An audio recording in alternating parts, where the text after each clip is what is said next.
আল্লাহ তাআলা যার সাথে আছে দুনিয়ার সব যদি তার বিরুদ্ধে চলে যায় অসুবিধা নেই। মুসা আলাইহিস সালাম বললেন ইন্না মাইয়া রাব্বি, আমার রব সাথে আছে, চিন্তা করো না। সায়াহদিন, যিনি এই পথে এনেছেন আসতে বলেছেন তিনি বাকি পথ দেখায় দিবে। আল্লাহ তাআলাও পথ দেখায় দিলেন। আল্লাহ তাআলা বলেন ফাআউহাইনা ইলা মূসা আন ইদরিব বিআসাকাল বাহর ফানফালাকা ফাকানা কুল্লু ফিরকিন কাত-তাউদিল আযীম। আল্লাহ তাআলা বলেন আমি মূসা আলাইহিস সালামের কাছে প্রত্যাদেশ প্রেরণ করলাম, ওহী পাঠাইলাম। আন ইদরিব বিআসাকাল বাহর, আপনি আপনার লাঠিটা দিয়ে সাগরের উপরে আঘাত করেন। মূসা আলাইহিস সালাম জিজ্ঞাসা করেন নাই আল্লাহ কেন করব, বাড়ি মারলে কি হবে? ইমানদারের কাজ হলো আল্লাহ তাআলা বলছে কি হবে না হবে টেনশন নাই, আল্লাহ বলছেন তাই করতে হবে।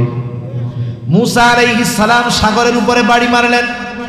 আল্লাহ তাআলা বলেন ফানফালাকা, আঘাত করার সাথে সাথে সাগর ফেটে দুই ভাগে বিভক্ত হয়ে গেল। সুবহানাল্লাহ। প্রথমে ফাটছে, এরপরে কি হইল? আল্লাহ বলেন ফাকানা কুল্লু ফিরকিন কাত-তাউদিল আযীম, এইবার দুই দিক থেকে দুই অংশ সরে পাহাড় সাদৃশ্য উঁচু দেয়ালের মতো হয়ে গেছে, মাঝখান দিয়ে রাস্তা হয়ে গেছে। মুহূর্তের ভিতরে আল্লাহ তাআলার নির্দেশ ওই কাদা জায়গাটা শুকনা ঠনঠনা হয়ে গেছে। তাহলে ইসরাইল আলাইহিস সালামের সন্তান হইল 12টা, তাহলে গোত্র হইল 12টা, রাস্তা হয়ে গেছে 12টা রাস্তা। এইবার মূসা আলাইহিস সালাম তার উম্মতদেরকে নিয়ে সাগরের তল দিয়া চলে যায়, রাস্তা হয়ে গেছে। আরে আমরা ট্যানেল দেখতেছি কত বছর পর। আল্লাহ তাআলা প্রায় 4000 বছরের আগেও বনি ইসরাইলদেরকে সমুদ্রের তলদেশ দিয়ে রাস্তা দেখায়া দিছে। আল্লাহ তাআলা কোরআনুল কারীমের আরেক জায়গায় বলেন ওয়াজাওয়াজনা বিবানি ইসরাঈলাল বাহরা ফাআতবাআহুম ফিরআউনু বিজুনুদিহি বাগয়ান ওয়া আদওয়া। বনি ইসরাইলেরা সাগর পাড়ি দিয়ে নিরাপদে চলে যাচ্ছে, এ কথাই আল্লাহ তাআলা বলেন ওয়াজাওয়াজনা বিবানি ইসরাঈলাল বাহরা, আমি বনি ইসরাইলদেরকে সাগর পার করায় দিলাম। যখন তারা মাঝ রাস্তা অতিক্রম করলো, ফেরাউন এসে রাস্তার পাশে দাঁড় পৌঁছায় গেল। কি চিন্তা করতেছে কি হবে আল্লাহই জানে। ওই রাস্তা যে ওর জন্য নিরাপদ নয় ও সেইটা ভালোই জানে। কিন্তু অনেক মানুষ আছে বিপদ জেনেও এমন কিছু সিদ্ধান্ত অহংকারের কারণে গ্রহণ করে যেই সিদ্ধান্তগুলো তার গোটা জীবনের চূড়ান্ত পতনের কারণ হয়ে দাঁড়ায়। আল্লাহ তাআলা সেই কথাই বলেন, আমি কই না। আল্লাহ তাআলা বলেন ফাআতবাআহুম ফিরআউনু বিজুনুদিহি বাগয়ান ওয়া আদওয়া। ফিরআউন তাদের অনুসরণ করা শুরু করলো। কেন? বলে ফিরআউনু বিজুনুদিহি বাগয়ান ওয়া আদওয়া, সে তার সৈন্য সামন্ত সহ সীমালঙ্ঘন করে শত্রুতা পোষণ করে তথা বনি ইসরাইলদেরকে নির্মূল করে দেওয়ার লক্ষ্যে সৈন্য সামন্ত সহ অনুসরণ করা শুরু করছে। মূসা আলাইহিস সালামের উম্মতেরা সাগর পাড়ি দিয়ে অপর পাড়ে পৌঁছায় গেছে।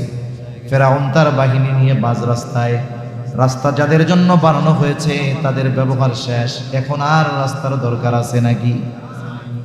আল্লাহ তাআলা পানিকে আদেশ করলেন, পানি তুমি আগের অবস্থায় ফিরে যাও। আল্লাহ তাআলা বলেন এমন মহাপরাক্রমশালী এক মহান সত্তা, তিনি যখন কিছু করতে চান শুধু বলেন হও, তৎক্ষণাৎ সেটা হয়ে যায়। আল্লাহ তাআলা বলেন ইন্নামা আমরুহু ইযা আরাদা শাইআন আন ইয়াকুলা লাহু কুন ফায়াকুন। আল্লাহ তাআলা শুধু বলেন হও, সাথে সাথে সেটা হয়ে যায়। এইবার দুই দিক দিয়ে পানি একসাথে পড়ছে ফেরাউন আর তার বাহিনীর উপর। এই রকম পানির তোড় যখন একসাথে পড়েছে, একটাও সমুদ্রের তলদেশ দিয়ে কেউ উপরে আসতে পারে নাই, সবগুলো শেষ। ফেরাউনকে ফেরেশতা জিবরাইল একটানে এসে উপরে উঠায় ফেলছে, হাবুডুবু খাইতেছে পানির মধ্যে। ফেরাউন বুঝতে পেরেছে আমার এতকালের খোদাইগিরি আজকে শেষ। যখন আযাবের মধ্যে আছে, এইবার সে চিন্তা করতেছে বাঁচতে হইলে ঈমান আনা ছাড়া কোনো পথ নাই। আল্লাহ তাআলা বলেন হাত্তা ইযা আদরাকাহুল গরক ক্বালা আমানতু আন্নাহু লা ইলাহা ইল্লাল্লাযী আমানাত বিহি বানু ইসরাঈল ওয়া আনা মিনাল মুসলিমিন। ফেরাউন এবার বলতেছে আমানতু, আমি ঈমান আনলাম, আল্লাহ ছাড়া কোনো ইলাহ নাই। বনি ইসরাইল যার উপরে ঈমান আনছে তার উপরে ঈমান আনলাম, আমি তো মুসলমানদের একজন। এখন কথা হলো, এই রকম সুস্পষ্ট ঈমান আনার ঘোষণা দেওয়ার পরেও কেন ফেরাউনের ঈমান কবুল হলো না?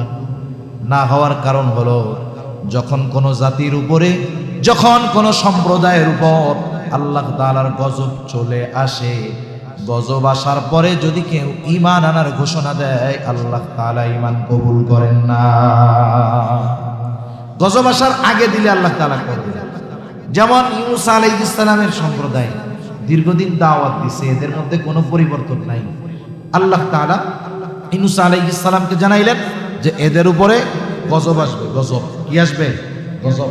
ভালো, এদের উপরে গজব আসবে। এখন যারা অবাধ্য বলেন তো, তাদেরকে যদি আপনি গজবের খবর বলেন, ও এইবার গজব নিয়ে মজা শুরু করবে, ঠিক কিনা বলেন? সাথে সাথে একটা তারিখের শেষ হয়, চন্দ্র তারিখ যেগুলো, নতুন আর এক তারিখের শুরু হয়। এটা হিসাব রাখা জরুরি, কারণ এটার সাথে আমাদের গুরুত্বপূর্ণ ইবাদতগুলোর সম্পর্ক, ঠিক কিনা বলেন? ইসলামের ভিত্তি কয়টা বলেন? ইসলামের 5টি ভিত্তি, এর মধ্যে অন্যতম সিয়াম, রোজা। এটা কোন মাসের হিসাবে রাখা হয়? আরবি মাস তথা হিজরি সন বা চন্দ্র তারিখের হিসাবে রাখা হয়। ইসলামের অন্যতম গুরুত্বপূর্ণ এক ইবাদত এবং ইসলামের 5 ভিত্তির একটি হজ। এটা কোন মাসের হিসাবে করা হয়? ইংরেজি, আরবি হিসাবে। যাকাত যে দেওয়া হয়, এটাও আরবি হিসাবে। এটাও আমি গুরুত্বপূর্ণ কয়েকটার কথা বললাম।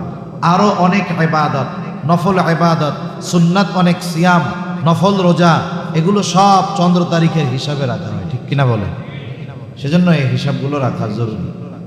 মসজিদগুলো আমরা কত সুন্দর বানাই, মসজিদে নামাজের সময়সূচিটা কত সুন্দর বানাই। সময়সূচির উপরে অনেক জায়গায় দেখি ইংরেজি তারিখটাও সুন্দর মতো লেখা থাকে, আর আরবি তারিখটা এত মাজলুম হইছে, এটা আমরা কইতেও পারি না। এজন্য এখন থেকে প্রত্যেকটা মসজিদে একটা সিস্টেম করা দরকার। ওই নামাজের সময়সূচির সাথে একটা হিজরি ক্যালেন্ডারও যোগ করে দেওয়ার দরকার, অথবা মসজিদের বারান্দায় একটা বড় বোর্ড বানাতে হবে। বোর্ডের এক খোপের মধ্যে থাকবে সন, এক খোপের মধ্যে মাস। একবার যদি এক সন লেখে, এটাকে আর গোটা বছর মোছা লাগবে না। একটা মাসের নাম লেখার পরে এক মাসের মধ্যে আর এটাকে মোছা লাগবে না, শুধু তারিখটা পরিবর্তন করতে হবে। তারিখ পরিবর্তন করবে, মাগরিবের আজান দিবে, মুসল্লি যাবে, ইমাম সাহেব, মুয়াজ্জিন সাহেব, খাদেম সাহেব হোক অথবা মুসল্লিরা হোক, প্রতিদিন তারিখটা সন্ধ্যায় মুছা নতুন এক তারিখ লিখে দিবে। তাতে কি হবে? কমপক্ষে মুসল্লি যারা আছে, নামাজি যারা আছে, এরা আরবি তারিখটা সম্পর্কে আর বেখবর হবে না, ঠিক কিনা বলেন? এগুলো আমাদের গুরুত্ব দেওয়া দরকার। আমরা মুসলমান, কিন্তু মুসলমানিত্ব আমাদের মধ্যে নেই। আমাদের যেই বিষয়গুলো ইবাদতের সাথে সম্পৃক্ত, এরকম অনেক কিছু আমাদের জানা নেই। তাই কথাগুলো কেন বলা লাগলো? আপনারা তারিখ কইতে পারেন না এই জন্য, নাইলে আমার এগুলো আর বলা লাগতো না। যেহেতু সময় নিকটবর্তী, রমজান চলে আসতেছে, আমরা রমজানের প্রস্তুতির জন্য তারিখ আজকে থেকে গুনব। সন্ধ্যার থেকে শুরু হয়েছে 11 তারিখ, সন্ধ্যার থেকে 11 তারিখ। এই যে নবীজি রমজানের প্রস্তুতির জন্য গুনতে বললেন, তাহলে কি হবে? দৈনিক যদি আমরা তারিখটার হিসাব রাখি এবং রমজানকে বরণ করে নেওয়ার জন্য রমজানে ভালোভাবে ইবাদত করার প্রস্তুতি গ্রহণ করতে থাকি, তাহলে দেখবেন মনের মধ্যে একটা আগ্রহ, অন্য রকমের একটা উদ্দীপনা কাজ করবে, ঠিক কিনা বলেন? যখন বিশ্বকাপ ফুটবল, ক্রিকেট খেলা হয়, মাঝে মধ্যে দেখবেন 100 দিন যখন থাকে, একেবারে সব পত্রিকার কাভার পেজে, মানে প্রথম পেজে এক কর্নারে সুন্দরভাবে গোল দিয়ে লেখে, গোল করে মধ্যে লেখে আর মাত্র 100 দিন। লেখা থাকে কি থাকে না? এরকম দিন যায় লেখে আর মাত্র 99 দিন, আর মাত্র 10 দিন, 8 দিন, 7 দিন, 6 দিন, 5 দিন, 4 দিন, 3 দিন। এখন যারা এই খেলার ভক্ত, যে যেই দেশের ভক্ত, দেখবেন সময় যত যায় ওর মধ্যে তত অন্যরকম এক অনুভূতি কাজ করে, ঠিক কিনা? গুনার কাজের জন্য যদি ডে কাউন্টিং করার কারণে ওই কাজের ব্যাপারে আলাদা একটা আগ্রহ উদ্দীপনা সৃষ্টি হয় অন্তরের মধ্যে, আমরা যদি রমজানকে বরণ করার জন্য, রমজানের সিয়াম রোজা যথাযথভাবে রাখার জন্য এই দিনগুলোর গণনা করি, হিসাব করি, তাহলে আশা করা যায় আমাদের মধ্যেও রোজা রাখার, তারাবি পড়ার, রোজার মাসে নফল ইবাদত করার অন্যরকমের এক আগ্রহ সৃষ্টি হবে ইনশাআল্লাহ। ছেলে দেওয়ার ক্ষমতা, মেয়ে দেওয়ার ক্ষমতা কোনো মহিলার নাই, কোনো পুরুষেরও নাই। যদি মেডিকেল সায়েন্সের হিসাবে আসেন, ছেলে মেয়ে দেন তো আল্লাহ, কিন্তু মেডিকেল সায়েন্সকে যদি আপনি সামনে আনেন, তাহলে একটা মহিলার গর্ভে ছেলে অথবা মেয়ে হওয়ার জন্য দায়ী হবে পুরুষ। একাধারে অনেকের মেয়ে হয় না, এরপরে এই মহিলার ঘরের থেকে বের করে দেয়। কিন্তু মেডিকেল সায়েন্স বলে আল্লাহ তাআলা তো দেয়, এটা আমরা বিশ্বাস করি, কিন্তু মেডিকেল সায়েন্সের হিসাবে এই মেয়ে হওয়ার জন্য মহিলা দায়ী না, দায়ী হলো ওই পোলা, ওর সমস্যা আছে। তাহলে আল্লাহ তাআলার কাছে ছেলে চাইব, কিন্তু আল্লাহ তাআলা যদি মেয়ে দেয় বেজার হওয়া যাবে। কারণ কি হবে মায়ের গর্ভে দুনিয়ার কেউ জানে না। আল্লাহ তাআলা বলেন, ইয়াহাবু লিমান ইয়াশাউ ইনাসা ওয়া ইয়াহাবু লিমান ইয়াশাউ যুকুর আও ইউযাওয়িজুহুম যুকরানা ওয়া ইনাসা ওয়ায়াজআলু মান ইয়াশাউ আকিমা। আল্লাহ যাকে চান তাকে ছেলে দেন, যাকে চান তাকে মেয়ে দেন, যাকে চান উভয়টাই দেন, যাকে চান আল্লাহ তাআলা কোনোটাই দেন না। ইব্রাহিম আলাইহিস সালাম দোয়া করতেছে, আল্লাহ আমার একটা নেককার সন্তান দেন। ওনার প্রথম স্ত্রীর নাম হলো সারা। সারার গর্ভে আল্লাহ তাআলা সন্তান দিলেন না। সারার একজন খাদেমা ছিল হাজেরা। হাজেরাকে ইব্রাহিম আলাইহিস সালামের সাথে বিবাহ দিয়ে দেওয়া হলো। হাজেরার গর্ভে আল্লাহ তাআলা একটা সন্তান দিলেন ইব্রাহিম আলাইহিস সালামকে। বয়স তখন 90-এর কোঠায়, 86 বছর বয়স। আল্লাহ তাআলা একটা সন্তান দিলেন, সন্তানের নাম রাখলো ইসমাঈল। আল্লাহ তাআলার নির্দেশ, দুগ্ধপোষ্য শিশুকে এবং তার মাকে নিয়ে আল্লাহ তাআলার নির্দেশে ইব্রাহিম আলাইহিস সালাম সুদূর 3 থেকে রওনা হলেন। পথ চলতে থাকলেন, কোথায় গিয়ে তার শেষ গন্তব্য কোথায় তিনি নিজেও জানেন না। প্রায় 1500 কিলোমিটার পথ অতিক্রম করার পর উনি পৌঁছায় গেলেন বর্তমান বাইতুল্লাহ যেই জায়গায়, ওই জায়গায়। তখন ওই জায়গায় বাইতুল্লাহর অস্তিত্ব ছিল না। নূহ আলাইহিস সালাতু ওয়াস সালামের মহাপ্লাবনের পর একেবারে ক্ষতিগ্রস্ত হয়ে গেছে, শুধু একটু উঁচু বালুর মতো ঢিবি ছিল। পথিমধ্যে বারবার হাজেরা জিজ্ঞাসা করে, আমাদেরকে আপনি কোথায় নিয়ে যাচ্ছেন? ইব্রাহিম আলাইহিস সালাম নিজেই জানে না উনি কি বলবে।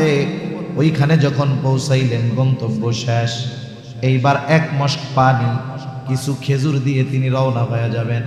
কারণ আল্লাহর নির্দেশ, এখানে ওই দুজনকে রেখে যেতে হবে, তুমিও সাথে থাকতে পারবা না। জনমানবহীন প্রান্তর, না আছে কোনো গাছগাছালি, না আছে কোনো পানি পান করার ব্যবস্থা, না আছে কোনো লোকজন। হাজেরা জিজ্ঞাসা করে, এখানে আমাদের 2 জনকে যে আপনি রেখে যাচ্ছেন, এই সিদ্ধান্তটা কি আপনার নাকি আল্লাহ তাআলার? ইব্রাহিম আলাইহিস সালাম বললেন, এই সিদ্ধান্ত আল্লাহ তাআলার। তখন হাজেরা বলতেছে, এটাই যদি আল্লাহ তাআলার সিদ্ধান্ত হয়, তাহলে আমার আর আমার সন্তানের জন্য আল্লাহ তাআলাই যথেষ্ট। তাহলে আমাদের আর কোনো চিন্তার কারণ নাই। যতই চিন্তার কারণ না থাক, বাবা সন্তানকে রেখে যাচ্ছে, 86 বছর বয়সে সন্তান হইছে, আল্লাহর হুকুমে রেখে যাওয়া লাগতেছে। উনি তো মানুষ, হৃদয়ের মধ্যে একটু হইলেও খারাপ লাগতেছে কি লাগে না? ইব্রাহিম আলাইহিস সালাতু ওয়াস সালাম এই জনমানবহীন প্রান্তরে মরুভূমির মধ্যে রেখে গেলেন। তিনি যান আর বারবার পেছনের দিকে তাকায় দেখেন একটা সময় স্ত্রী সন্তান চোখের আড়ালে চলে গেল। এইবার তিনি ওই দিকে ঘুরে দোয়া করেছেন বরকতের দোয়া, আল্লাহ এই জনমানবহীন প্রান্তর আপনি এটাকে সবকিছু দিয়ে ভরপুর করে দেন। ইব্রাহিম আলাইহিস সালামের দোয়া আল্লাহ তাআলা এমন ভাবে কবুল করেছে, হাজার হাজার হাজার বছর পার হয়ে গেছে। পৃথিবীর অন্যতম এক শহর মক্কা, যেই জায়গায় কোনো কিছু উৎপাদন হয় না, চাষাবাদ হয় না, উৎপন্ন হয় না, কোনো ফ্যাক্টরিও নাই, কিচ্ছু নাই, কিন্তু পৃথিবীর যেই জিনিস কোথাও পাওয়া যায় না সেটাই মক্কায় পাওয়া যায়। কোনো কিছুর অভাব এখানে আল্লাহ তাআলা দেন নাই ইব্রাহিম আলাইহিস সালামের দোয়ার বলে। এবার দুইজনকে রেখে চলে গেল। এক সময় খাবারও শেষ, পানিও শেষ। খাবার পানি শেষ। মা যদি খাবার না পায়, মা যদি পানি পান না করে, তাহলে সন্তানও খাবার পায় না, দুধ পায় না। খাবার শেষ হয়ে গেছে, পানি শেষ হয়ে গেছে। শিশু সন্তান দুধের জন্য কান্না করে, মা কিন্তু দুধ নাই বুকে, কি করবে? পানি পান করার দরকার। এইবার উনি মক্কার সাথেই তখন সাফা আর মারওয়া পাহাড়। এইবার উপরের দিকে তাকায় দেখে ওই পাহাড়ের উপরে পানির মতো লাগে। ওই পাহাড়ে যায় দেখে ওই সামনের পাহাড়ে পানির মতো লাগে। সাফা থেকে দৌড় দিছে মারওয়ায়, মারওয়া থেকে সাফায়, সাফা থেকে মারওয়া, এভাবে 7 বার এক পাহাড়। যারা বাইতুল্লাহ গেছেন জানেন, বিশেষ করে ছেলেরা, যারা পুরুষ, সাফা মারওয়া এখন সাই করা কত সহজ। এসি লাগায়া দিছে, কত আরাম। এরপরেও কষ্ট হয়, ঠিক না? কত আরাম। এই সাই যখন শুরু করা হয়, সবুজ চিহ্নিত একটা জায়গা আছে, ওই জায়গায় পুরুষের জন্য দৌড়ায় দৌড়ায় যাইতে হয়। কারণ কি? কারণ হলো হাজেরা যখন পাহাড়ের উপরে থাকতেন, ওখান থেকে উকি দিয়ে শিশু ইসমাইলকে দেখতে পাইতেন, কিন্তু যখন নিচে নামতেন দেখতে পাইতেন না। টেনশন হইতো, না জানি সন্তানের কোনো বিপদ না হয়ে যায়। এই জন্য নিচু জায়গাটা তিনি দৌড়িয়ে দ্রুততার সাথে অতিক্রম করতে। এখন কথা হইল, তাইলে বেটারা দৌড়ায়, মহিলারা তো আর ওই জায়গায় দৌড়ায় না। মহিলাদের জন্য কিন্তু দ্রুত যাওয়ার হুকুম না। কেন? বলে দুনিয়ার শেষ পর্যন্ত যত মহিলা আসবে তাদের পক্ষ থেকে হাজেরার এই দৌড়ই যথেষ্ট হয়ে গেছে। আর আমাদের জন্য দৌড়াইতে হবে। ইতিমধ্যে জিবরাইল আলাইহিস সালাম চলে আসলেন। ইসমাইল আলাইহিস সালামের পায়ের আঘাতে জমজম কূপের সৃষ্টি আল্লাহ তাআলা করে দিলেন। দৌড়ায় চলে আসছে সন্তানের কাছে। এটা দেখা পানি তল থেকে উতলায় উঠতেছে। তিনি চতুর্দিকে বাঁধ দিয়ে ঘিরে দিলেন। নবীজি বলেন, হাজেরা যদি শুধু বাঁধ দিয়ে এই পানিকে ঠেকায় না দিত, তাহলে এই পানির দ্বারা গোটা এলাকা প্লাবিত হয়ে যাইত। জমজম এই পানির বৈশিষ্ট্য পৃথিবীর অন্যান্য পানির মতো না। আমরা অনেক সময় আগে মুরব্বী যারা ছিলেন, বুজুর্গ যারা ছিলেন, ওনাদের ঘটনা আমরা শুনতাম যে অন্য মক্কায় গেছেন, মাসের পর মাস শুধু জমজম পান করে কাটায় দিয়েছে, শুধু পানি পান করে কাটায় দিয়েছে। কারণ কি? বিজ্ঞান বলতেছে, রিসার্চের পরে, গবেষণার পরে, জমজমের যতগুলো বৈশিষ্ট্য আছে, এই পানির বৈশিষ্ট্যগুলোর মধ্যে অন্যতম এক বৈশিষ্ট্য, আমরা পানি পান করি যা, এই পানির দ্বারা শুধু তৃষ্ণা নিবারণ হয়। আর জমজমের পানি হলো এমন এক পানি, এটা শুধু তৃষ্ণা দূর করে না, এর দ্বারা ক্ষুধাও নিবারণ হয়। সুবহান! এমন এক পানি খাইলে খিদা দূর হয়ে যায়। এই জায়গার আশপাশ দিয়ে লোকজনের কোনো চলাচল নাই। এইবার যখন ওই জায়গার পানির অস্তিত্ব আসছে, পানিকে ঘিরে উপরের দিকে চারদিকে পাখিরা উড়াউড়ি করে, কারণ ওখান থেকে পানি পান করে। এক কাফেলা পাশে এক জায়গায় তাঁবু গাড়ছে। তারা অনেকবার ওই এলাকা দিয়ে চলাচল করেছে, কিন্তু আকাশে কোনো পাখি দেখতে পারে নাই। কাফেলার সর্দার বলতেছে, আমরা তো অনেক গেছি এই জায়গা দিয়ে, পানির তো কোনো অস্তিত্ব দেখি নাই, কিন্তু আকাশে পাখি দেখা যায় কেন? হয়তো নিচে পানির অস্তিত্ব আছে, যাও একটু দেখে আসো। কয়েকজন গিয়া দেখে সত্যই একটা পানির কুয়া, পানির ফোয়ারা, আর পাশে একজন মহিলা তার ছোট্ট একটা বাচ্চাকে নিয়ে বসে আছে। এইবার এই খবর গিয়া তারা তাদের কাফেলার সর্দারের কাছে দিয়েছে। আগের আমলে আরবে যেখানে সুপেয় পানির ব্যবস্থা হতো, ওটাকে কেন্দ্র করে জনবসতি গড়ে উঠত। এইবার তারা এসে হাজেরার কাছে ওইখানে বসতি স্থাপনের অনুমতি চাইল, পানি ব্যবহারের অনুমতি চাইল। হাজেরা বললেন, পানি ব্যবহারের অনুমতি দেওয়া যাবে, তবে এই কূপের পূর্ণ নিয়ন্ত্রণ আমাদের হাতেই থাকবে। ব্যবহার করতে পারবা কিন্তু মালিকানা অর্জন করতে পারবা না। ওই যে শুরু হইছে এই পর্যন্ত কুরাইশদের হাতে ওই পানির পূর্ণ নিয়ন্ত্রণ ছিল।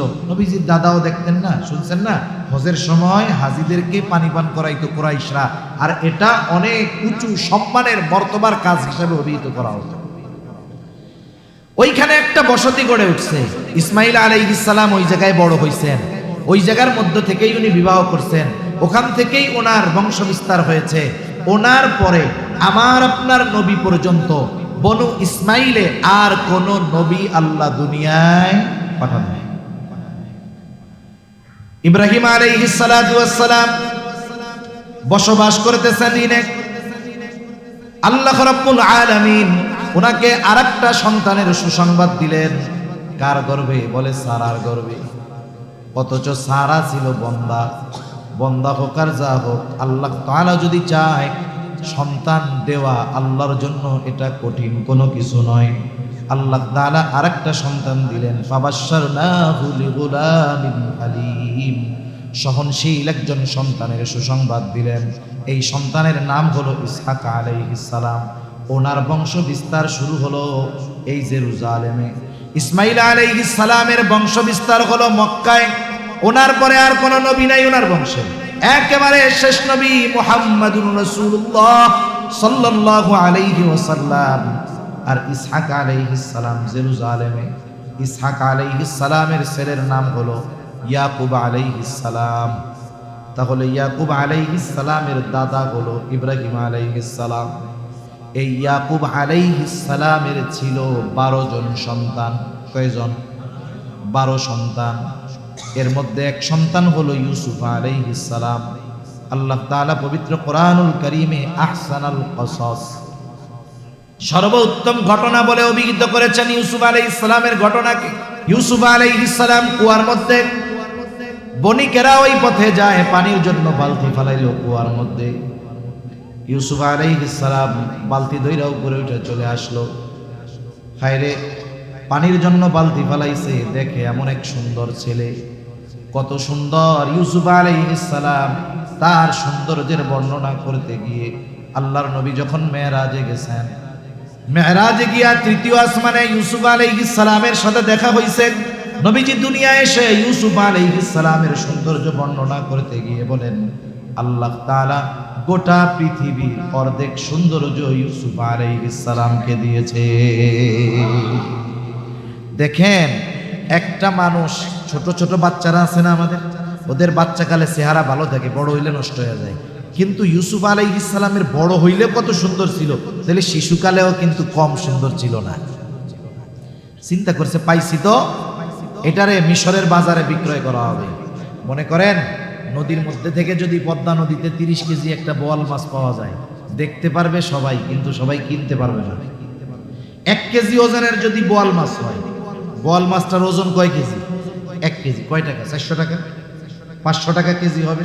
কিন্তু বলেন তো, বোয়াল মাছের ওজন যদি 50 কেজি হয়, ওই মাছের কেজি পড়বে 2000 টাকা, ঠিক না?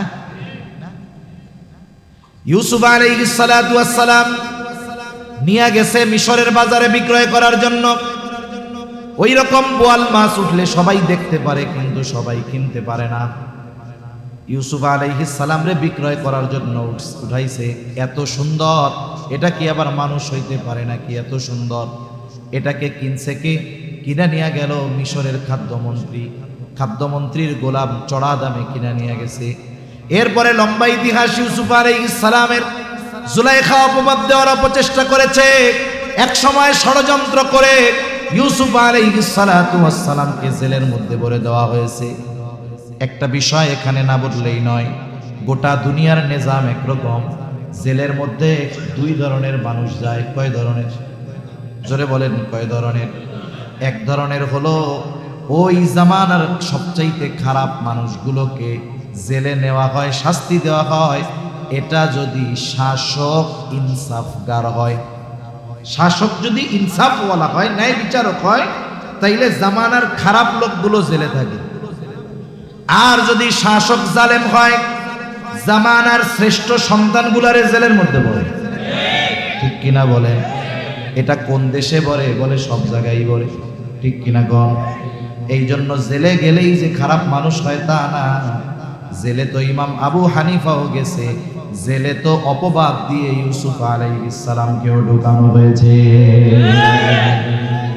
আকাবির দেওবন্দের ইতিহাস যদি পড়েন, সব জেলখানায় যাওয়া লাগছে, ইংরেজদের অত্যাচার, জুলুম, নির্যাতনের শিকার হওয়া লাগছে। এখন এই জন্য এরা খারাপ মানুষ নাকি? সেজন্য কি বললাম, শাসক যদি ইনসাফগার হয়, ন্যায়পরায়ণ হয়, তাইলে জেলের মধ্যে থাকে সবচেয়ে খারাপ মানুষ। আর শাসক যদি জালেম হয়, তাইলে জেলের মধ্যে থাকে। এখন কোন দেশের কি অবস্থা, এদিকে সব কি পাওয়া লাগবে? আচ্ছা, ইউসুফ আলাইহিস সালাম জেলে, বাদশাহ স্বপ্ন দেখছে, মিশরের বাদশাহ 7টা দুর্বল গাভী সবল গাভীকে সাইজ করে দিছে। স্বপ্নের ব্যাখ্যা কি? কে কত ব্যাখ্যা বলে, কাজ হয় না, পছন্দ হয় না।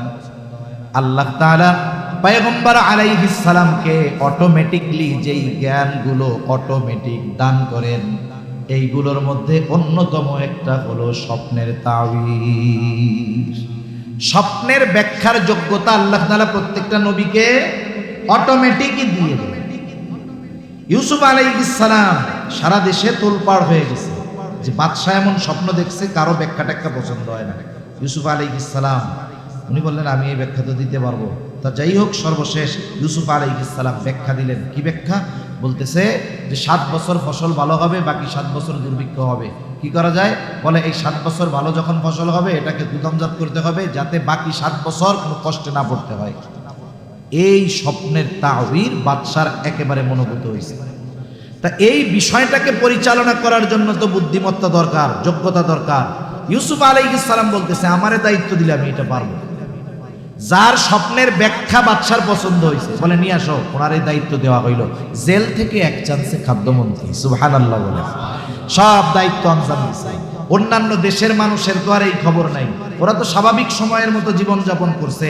অবস্থা কি? এখন আশেপাশের সব দেশ ওই 7 বছরে দুর্ভিক্ষের কবলে পড়ে গেছে, কিন্তু মিশরে এত পরিমাণ শস্য, খাদ্য শস্য সংরক্ষণ করা হয়েছে যে তারা নিজেদের চাহিদা পূরণ করে আশেপাশের দেশদেরকে উল্টা আরো দান সৎকা করতেছে। দান সৎকা করতেছে এই আশায় আশায় আশেপাশের দেশ থেকে সব মানুষ ছুটে চলে আসতেছে। এক একজনের দেয় হলো এক এক বস্তা, এক একজনকে দেয় কি এক এক বস্তা।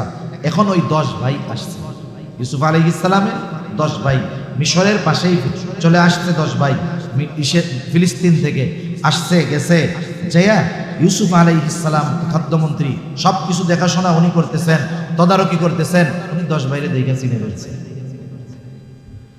ঘটনা বললে এই ঘটনাই লম্বা হয়ে যাবে। সর্বশেষ পরিস্থিতি হলো ভাইদের সাথে পরিচয় হলো, তিনি ভাইদেরকে ক্ষমা করে দিলেন। তখন চলতেছে দুর্ভিক্ষ।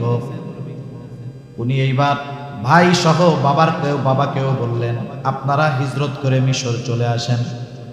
ইয়াকুব আলাইহিস সালাম তার বাকি 11 সন্তান এবং তার সন্তানদের পরিবার পরিজন সকলে মিলে হিজরত করে চলে আসছে মিশরে। তাহলে বনি ইসরাইলের গোড়পত্তন হয়েছিল জেরুজালেমে, ওখান থেকে হিজরত করে আসছে মিশরে। দীর্ঘকাল তারা মিশরে থাকছে, এক সময় সুন্দর মতো জীবন অতিবাহিত করছে। ইউসুফ আলাইহিস সালাম দুনিয়া থেকে চলে গেছে।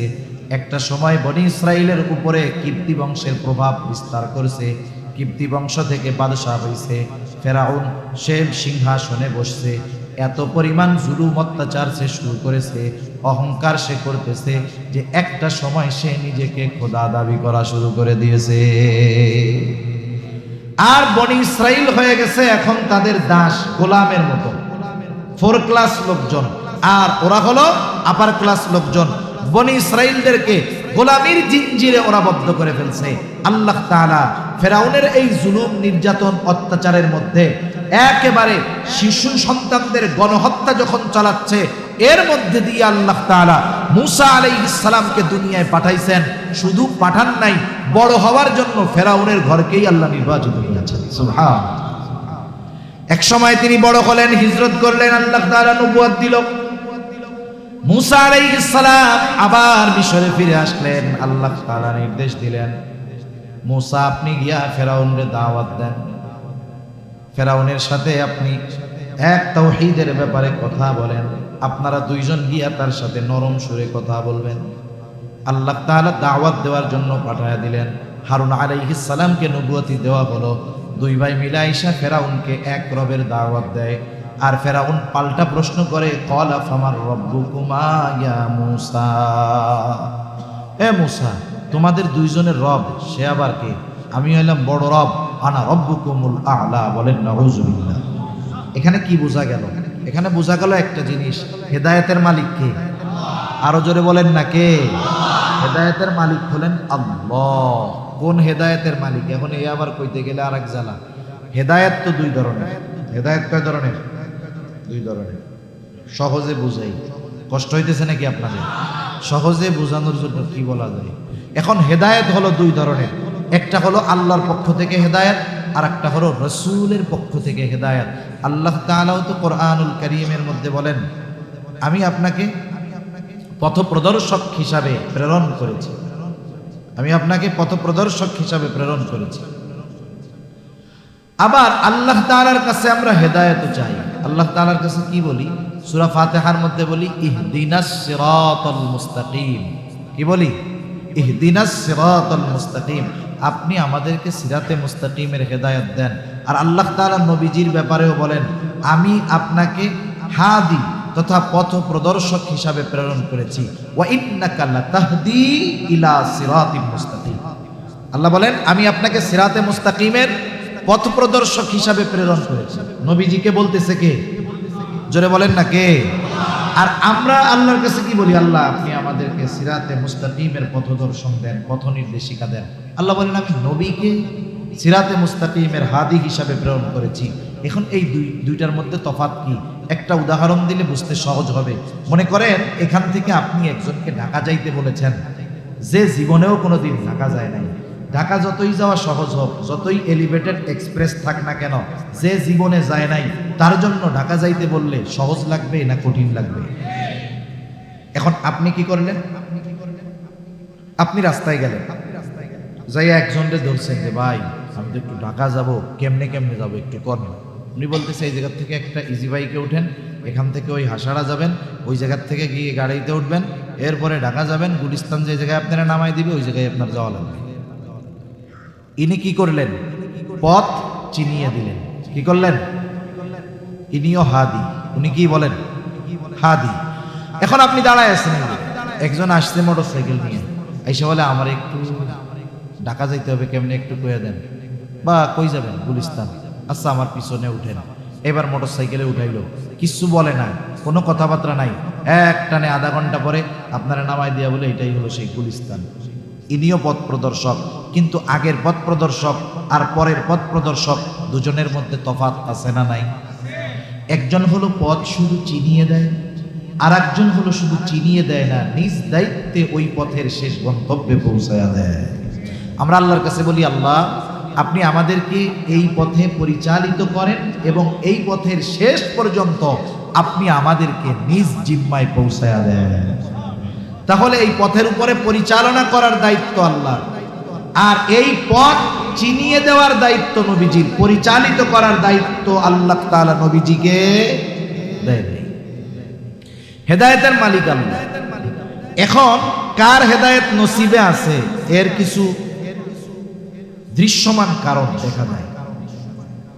মনে করেন একজন অপরাধ করে, গুনাহ করে, পাপ করে, একজন আলেম আপনার মসজিদের ইমাম অথবা অন্য জায়গার ইমাম সাহেব তাকে গিয়ে বোঝালেন যে দেখেন আপনি সুদ খাচ্ছেন, এটা কিন্তু কবিরা গুনাহ, তবে সাধারণ কবিরা গুনাহ না, এটা খুব জঘন্য এক গুনাহ। উনি সুদের ব্যাপারে ওনাকে কোরআন হাদিস দিয়ে ওই গুনার থেকে ফেরার জন্য অনুরোধ করলেন। কিন্তু দেখা গেল ওনারে কইছে ভালো কথা, মন্দ কথা বলছে নাকি? জাহান্নাম থেকে বাঁচবে না, গুনার থেকে বাঁচবে, কিন্তু ওনার অ্যাকশন পুরো উল্টা। এমনকি হুজুর আমার সুদ আমি খাবো, আপনার কি আসে যায়, সরেন, হ্যান ত্যান, বেশি কথা কইবেন না। এই যে বলা হলো, এই কোরআন হাদিস দিয়ে বলার পরে তার যেই প্রতিক্রিয়া, আল্লাহ না করুন, দৃশ্যমান কারণ দেখে বোঝা যায় ওর হেদায়াত বড় কঠিন। আবার অনেক মানুষ আছে পাপ করে ঠিক, কিন্তু যখন তাকে কোরআন হাদিস দিয়ে একটু বোঝায় বলা হয়, সে রিয়্যাক্ট করে না, সে কমপক্ষে নমনীয় হয় যে আসলে হুজুর কাজটা ভালো না, দোয়া করেন, ইনশাল্লাহ আমি ছেড়ে দিব, আমার জন্য একটু দোয়া করেন। এই যে নমনীয়তা, আশা করা যায় তার জন্য হেদায়াত পাওয়া সহজ হবে। ফেরাউনের পুরো রিয়াকশন ছিল অন্যরকম। তারে রবের দাওয়াত দেয়, সে কয় আমি বড় রব। একেবারে পুরা অ্যাকশন ভিন্ন না? তার মানে কি বোঝা যায় যে এর হেদায়াত নসিবে। যখন ফেরাউন তার জুলুমের চূড়ান্ত সীমায় পৌঁছায় গেল, আল্লাহ রাব্বুল আলামিন মূসা আলাইহিস সালামকে নির্দেশ দিলেন, পয়গম্বর আপনি বনি ইসরাইলীদেরকে নিয়ে মিশর ছেড়ে চলে যান। যতগুলো উদ্দেশ্য, তার মধ্যে গুরুত্বপূর্ণ দুইটা উদ্দেশ্য। একটা হলো আল্লাহ তাআলা ফেরাউনের জুলুম থেকে বনি ইসরাইলদেরকে নিষ্কৃতি দিবেন, আর 2 নাম্বার, ওই সময় সবচাইতে দুনিয়ার উর্বর এবং মূল্যবান ভূমি ছিল জেরুজালেমের, এবং সবচাইতে আধুনিক উন্নত দামি শহর ছিল জেরুজালেম।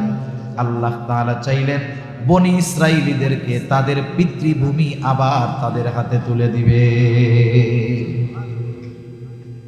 যেমন আমাদের দেশে কেউ যদি আমেরিকার ভিসা পেয়ে যায়, দেখেন কত খুশি যে সে হয়। আমেরিকার ভিসা পাইলে খুশি হয় না? ওই জায়গায় যায় হোটেলে থাল বাসন মাজবো নিয়ে, কি করে থাল বাসন মাজবে। আমার এক পরিচিত, আহা, দেশে খুব ভালো ছিল, বড় এক কোম্পানির ডিলারশিপ ছিল, মাসে 2-2.5 লাখ টাকা বাংলাদেশে বসে বৈধভাবে উপার্জন করত। ওরেও এই আমেরিকার ভূতে ধরছে। ভূত বলতে কিছু নাই, মানে আমেরিকায় যাওয়ার মজায় ধরছে। অনেক সময় হয় না, এলাকায় আছে ব্যবসায়ী প্রভাবশালী ভিন্ন রকম, সে নির্বাচন করে না, চেয়ারম্যানের নির্বাচন করে না, কিন্তু চেয়ারম্যান বানায়। আছে না এরকম? যে এরকম নেতারাও তাকে আইসা খুব সম্মান করে। লোকটা এই ধরনের, গেছে এখন আমেরিকা। আমেরিকা গেলেই কাম পাওয়া যায় না। এই যে কানাডা যাচ্ছে যারা, শুনতেছি হায় হায় এত টাকা পয়সা করে খরচ করে যায়, পারমিট পাওয়ার আগ পর্যন্ত প্রতি মাসে 2-2.5 লাখ টাকা করে তার এমনি খরচ হয়। স্বাভাবিকভাবে চললে 2 লাখ টাকা খরচ হয়ে যায়, আর যদি একটু বিলাসী চলতে যায় তো অবস্থা খারাপ। সেজন্য বিদেশে গেলেই যে ভালো থাকে তা না। কানাডার ভিসা পেয়ে গেলে, আমেরিকার ভিসা পেয়ে গেলে জান্নাতের ভিসা পাওয়ার মতো খুশি হয়ে যায় এইসব লোকজন। এখন উনি তো গেছে, ভিসা পাইছে, যাওয়া কাজকর্ম তো মন চাইলেই বাংলাদেশের মতো করা যায় না। এখন বৈশা আছে, একজন ওনারে বলতেছে চল, এক বাড়িতে কাঠ মিস্ত্রির কাম হয়েছে, ঘর বানাইতে হবে কাঠ দিয়ে। কাঠ দিয়ে কি বানাবে? ঘর বানাবে। এখন বৈশা থাকলে তো আর খাওয়ান আসবে না। দেশে তো খুব মজাই ছিল।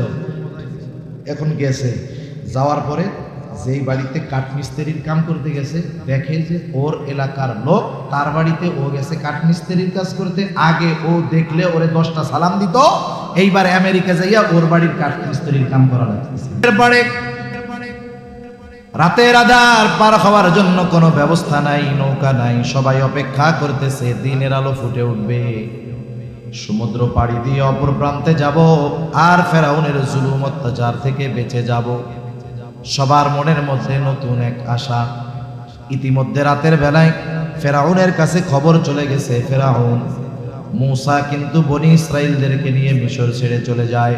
তাফসীরের মধ্যে আসছে 6 লক্ষ সশস্ত্র সৈন্য নিয়ে ফেরাউন মূসা আলাইহিস সালাম তথা বনি ইসরাইলীদের পেছনে দাওয়া করছে। ইতিমধ্যে রাতের আধার কেটে গেছে, দিনের আলো ফুটে উঠছে, একদল আরেক দলকে দেখতে পাচ্ছে। ফেরাউন দেখতেছে ওই যে মূসা আলাইহিস সালাম তার উম্মতদেরকে নিয়ে সাগরের পাড়ে অপেক্ষমান, আর বনি ইসরাইলেরা দেখতেছে ওই যে ফেরাউন আমাদেরকে ঘিরা ধরছে। এমত অবস্থায় নতুন স্বপ্ন কি বুনবে, জীবন নিয়ে বাঁচারিত টেনশন। ওই সময়ের অবস্থার কথা আল্লাহ তাআলা কোরআনুল কারীমের মধ্যে বর্ণনা করে বলেন, ফালাম্মা তারাআল জামআনি ক্বালা আসহাবু মূসা ইন্না লামুদরাকুন। আল্লাহ তাআলা বলেন, যখন একদল অপর দলকে দেখতে পাইল, ক্বালা আসহাবু মূসা ইন্না লামুদরাকুন, মূসা আলাইহিস সালামের সাথীরা বলতেছে, মূসা আমরা ধরা পড়ে গিয়েছি। যদিও এখনো ধরা পড়ে নাই, তবে ধরা পড়ে গিয়েছি বলার কারণ কি? অনেক সময় হঠাৎ করে একটা যুবক দৌড় দিয়ে এলাকার মুরব্বীর কাছে এসে বলে, চাচা আমি মইরাই গেছি। এখন বলেন তো, প্রথমে এসে বলে চাচা আমি শেষ মইরা গেছি, আমার প্রশ্ন হইল ও যদি মইরাই যাইতো কথা কয় কেমনে? বলে না এরকম, চাচা আমি শেষ মইরাই গেছি, তুমি মইরা গেলে কথা কও কেমনে? বিষয়টা হলো, সে আসছে তো একটা বিপদে পড়ে, আর আসন্ন বিপদের ভয়াবহতা অনুধাবন করে সে বুঝতে পারছে এই বিপদ যদি আমাদের উপরে আসে বেঁচে থাকার আর কোনো উপায় নাই। এই জন্য মানুষ যেমন বিপদের আশঙ্কায় এসে বলে আমি মরেই গেছি, মূসা আলাইহিস সালামের সাথীরা যদিও এখনো ধরা পড়ে নাই, কিন্তু আসন্ন বিপদের ভয়াবহতা অনুধাবন করে বলতেছে ইন্না লামুদরাকুন, মূসা আমরা ধরা পড়ে গিয়েছি, আমাদের আর কিছুই করার নাই। কতক লোক বলা শুরু করেছে, মূসা আমরা মিশরেই ভালো ছিলাম, এই নড়াচড়া কেন করতে গেলাম, কমপক্ষে বাইচাই তো ছিলাম, ঠিক না? কমপক্ষে বেঁচে তো ছিলাম, এখন তো সব শেষ হয়ে যাবে, হয়তো ফেরাউনের অস্ত্রের আঘাতে আমাদের মরতে হবে, না হয় সমুদ্রের মধ্যে পড়ে আমাদের মরতে হবে। মূসা আলাইহিস সালাম হলেন বনি ইসরাইলীদের নেতা, প্রত্যেকটা নবী তার উম্মতের নেতা, সেই হিসাবে দুনিয়ার নেতাদের নেতৃত্বের কথা বাদ দেন, আমার আপনার নেতা হলো মুহাম্মাদুর রাসূলুল্লাহ। দুনিয়ার নেতা দুনিয়ায় বিপদে পড়লে চিনে না, দুনিয়ার নেতা দুনিয়ায় বিপদে পড়লে কি চিনে না। আর আমার আপনার নেতা, আমরা যদি মুহাম্মদ সাল্লাল্লাহু আলাইহি ওয়াসাল্লামের নেতৃত্বের মধ্যে আসতে পারি, একটা মানুষের সবচাইতে বড় মুসিবত কিয়ামতের দিন, ওই মুসিবতের দিন আমার আপনার নেতা আমাকে আপনাকে ভুলবে না। সুবহানাল্লাহ। মূসা আলাইহিস সালাম বনি ইসরাইলদের নেতা, আর আল্লাহ তাআলা প্রত্যেকটা নবীকে নেতৃত্বের গুণাবলী দিয়ে আল্লাহ তাআলা এরপরে দুনিয়ায় পাঠান, না থাকলে দুনিয়া এটা দিয়ে দেন। মূসা আলাইহিস সালাম দাঁড়িয়ে গেলেন, ওনার সাথীরা বলতেছে ইন্না লামুদরাকুন, ধরা পড়ে গিয়েছি। মূসা আলাইহিস সালাম দাঁড়ায়া প্রথমেই তিনি বললেন কাল্লা, কখনোই ধরা পড়ব না। সুবহানাল্লাহ। শত্রু এত কাছে, এরপরে বলে কখনোই ধরা পড়ব না, এখনো পড়ব না, পরেও পড়ব না, কোনোদিন আমরা ধরা পড়ব না। বনি ইসরাইলেরা প্রশ্ন করতে পারত, মূসা আপনি কি বলেন? শত্রু এত কাছে, পার হওয়ার কিছু নাই, ওদের সাথে লড়াই করব, আমাদের অস্ত্র নাই, আবার কেমনে কোন ধরা পড়বো না? মূসা আলাইহিস সালাম কেমন যেন বলে, শোনো, ওদের যত লোকবল থাক, যত অস্ত্র থাক, ওদের কাছে হয়তো অস্ত্র আছে, আমাদের কাছে নাই, তাতে কি? কিন্তু আমাদের কাছে আমাদের সাথে কি আছে? বলে ইন্না মাইয়া রব্বি, ধরা পড়বো না, কারণ হলো আমার সাথে রব আছে। ধরা পড়বো না কেন? কে আছে সাথে? আল্লাহ আছে। রাসূলুল্লাহ সাল্লাল্লাহু আলাইহি ওয়াসাল্লাম যখন হিজরত শুরু করেছে, মক্কা থেকে মদিনা হলো উত্তর দিকে, নবীজি হিজরত সফর শুরু করেছেন দক্ষিণ দিকে, প্রায় 4-4.5 কিলোমিটার দূর চলে গেছে। সাওর পর্বতের এক গর্তের মধ্যে আত্মগোপন করা থাকছে। এতটা চতুর, খুঁজতে খুঁজতে ঠিকই দক্ষিণ দিকে গর্তের গোড়ায় গিয়ে হাজির। খুঁজতেছে নবীজিকে। আবু বকর সিদ্দিক রাদিয়াল্লাহু তাআলা আনহু বলেন, আমি প্রত্যেকের গলার আওয়াজ শুনতেছি এবং সবাইকে আমি চিনতেছি, কে কি বলতেছে সব বুঝতেছি, তারা আমাদেরকে খুঁজতেছে। এই মুহূর্তে আবু বকর সিদ্দিক রাদিয়াল্লাহু তাআলা আনহু প্রচন্ড চিন্তিত, ভীত, চেহারার মধ্যে ভয়ের ছাপ, চিন্তার ছাপ। নিজের জীবনের জন্য চিন্তিত নয়। আরে আবু বকর তো আশিকে রাসূল, জিলাপি খাওয়া আশিকে রাসূল না। আবু বকর এমন আশিকে রাসূল, আবু বকরকে যদি 100 জীবন দেওয়া হতো, আর যদি বলা হতো এই 100 জীবন 100 বার নবীর জন্য কোরবান করবা, আবু বকর নিজের ওই 100 জীবন হাসি মুখে নবীর জন্য 100 বার কোরবান করে দিত। তাহলে আবু বকর নিজের জন্য চিন্তিত ভীত নয়, চিন্তিত তো নবীজির জন্য। নবীজিও চেহারা দেখে বুঝতে পারছে আবু বকর ভীত, আবু বকর ভয় পেয়ে গেছে, আবু বকর চিন্তিত। রাসূলুল্লাহ সাল্লাল্লাহু আলাইহি ওয়াসাল্লাম আবু বকর সিদ্দিক রাদিয়াল্লাহু তাআলা আনহুকে কি বইলা সান্ত্বনা দেন, যা বলছেন দুনিয়ার কেউ শুনে নাই, যিনি শুনেছেন তিনি কে? নবীজি কি বলছে? আল্লাহ তাআলা কোরআনুল কারীমের মধ্যে বলেন, ইয ইয়াকুলু লিসাহিবিহি লা তাহজান ইন্নাল্লাহা মা'ানা। নবীজি আবু বকর সিদ্দিক রাদিয়াল্লাহু তাআলা আনহুকে বলতেছে, আবু বকর তুমি চিন্তিত হয়ো না, ভীত হয়ো না, এই গর্তের মধ্যে শুধু তুমি আর আমি দুইজন নয়, আমাদের সাথে যিনি আছেন তিনি কে? ইন্নাল্লাহা মা'ানা, আমাদের সাথে কে আছে? আল্লাহ। সুতরাং আল্লাহ তাআলা যার সাথে আছে, দুনিয়ার সব যদি তার বিরুদ্ধে চলে যায় অসুবিধা নেই। মুসা আলাইহিস সালাম বললেন, ইন্না মাইয়া রাব্বি, আমার রব সাথে আছে, চিন্তা করো না, সায়াহদিন, যিনি এই পথে এনেছেন, আসতে বলেছেন, তিনি বাকি পথ দেখায় দিবে। আল্লাহ তাআলাও পথ দেখায় দিলেন। আল্লাহ তাআলা বলেন, ফাআউহাইনা ইলা মুসা আন ইদরিব বিআসাকাল বাহর ফানফালাকা ফাকানা কুল্লু ফিরকিন কাত-তাউদিল আযীম। আল্লাহ তাআলা বলেন, আমি মুসা আলাইহিস সালামের কাছে প্রত্যাদেশ প্রেরণ করলাম, ওহী পাঠাইলাম, আনিদ্রিব বিআসাকাল বাহর, আপনি আপনার লাঠিটা দিয়ে সাগরের উপরে আঘাত করেন। মুসা আলাইহিস সালাম জিজ্ঞাসা করেন নাই, আল্লাহ কেন করব, বাড়ি মারলে কি হবে? ইমানদারের কাজ হলো আল্লাহ তাআলা বলছে, কি হবে না হবে টেনশন নাই, আল্লাহ বলছেন তাই করতে হবে। মুসা আলাইহিস সালাম সাগরের উপরে বাড়ি মারলেন। আল্লাহ তাআলা বলেন, ফানফালাকা, আঘাত করার সাথে সাথে সাগর ফেটে দুই ভাগে বিভক্ত হয়ে গেল। সুবহানাল্লাহ। প্রথমে ফাটছে, এরপরে কি হইল? আল্লাহ বলেন, ফাকানা কুল্লু ফিরকিন কাত-তাউদিল আযীম, এইবার দুই দিক থেকে দুই অংশ সরে পাহাড় সাদৃশ্য উঁচু দেয়ালের মতো হয়ে গেছে, মাঝখান দিয়ে রাস্তা হয়ে গেছে। মুহূর্তের ভিতরে আল্লাহ তাআলার নির্দেশ, ওই কাদা জায়গাটা শুকনা ঠনঠনা হয়ে গেছে। তাহলে ইসরাইল আলাইহিস সালামের সন্তান হইল 12টা, তাহলে গোত্র হইল 12টা, রাস্তা হয়ে গেছে 12টা রাস্তা। এইবার মুসা আলাইহিস সালাম তার উম্মতদেরকে নিয়ে সাগরের তল দিয়া চলে যায়, রাস্তা হয়ে গেছে। আরে আমরা ট্যানেল দেখতেছি কত বছর পর। আল্লাহ তাআলা প্রায় 4000 বছরের আগেও বনি ইসরাইলদেরকে সমুদ্রের তলদেশ দিয়ে রাস্তা দেখায় দিছে।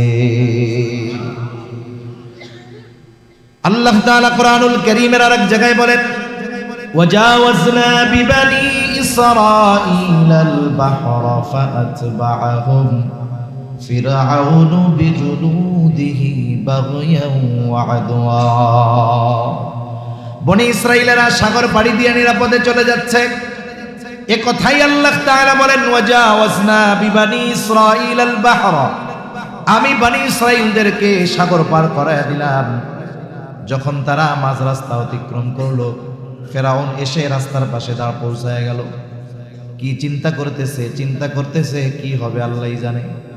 ওই রাস্তা যে ওর জন্য নিরাপদ নয়, ও সেইটা ভালোই জানে।